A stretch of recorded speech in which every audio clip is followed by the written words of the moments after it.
Hi guys, welcome back to the channel. Hope you're all smashing it. So tonight, just going to do a quick little video. Obviously, as you may or may not know, been away on holiday. That's why I've not been in quite a lot of the videos recently. Went to Mallorca, Alcudia, nice little self-catering holiday with the missus.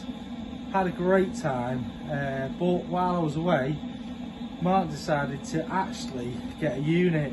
Now, it's something we've been talking about for a while. Really good move. Something I'm glad he's done. Should be good for the channel. Hope you guys like it. Should help us out massively with content, especially over winter. But while he was doing it, doing a bit of painting, he was quite tired and decided I'm going to have a big pizza when I finish. So I like my pizzas myself, but I like my pizzas a little bit more than Martin. So a couple of years ago, I decided to make a pizza oven.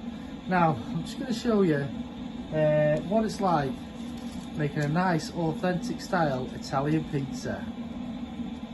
So this is the oven, gas powered. Hello Steve. We're also looking after Ted. But this is the pizza oven. As you can see, nicely gets up to temperature. Get the base up to about, well, it gets about 600 degrees in there. Gas powered. Made it all myself. As I say, a couple of years ago, that's why it's looking a bit rusty, but does the job.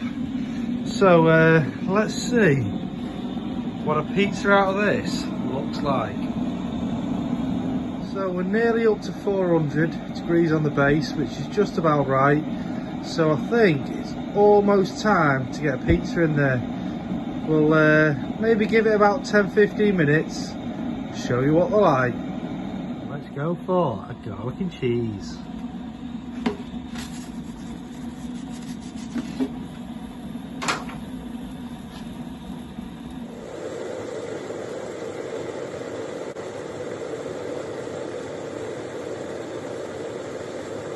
Just like that, about a minute and a half, we have another pizza.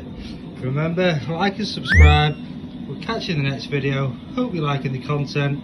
We'll bring you a lot more car videos, not just a bit of MasterChef.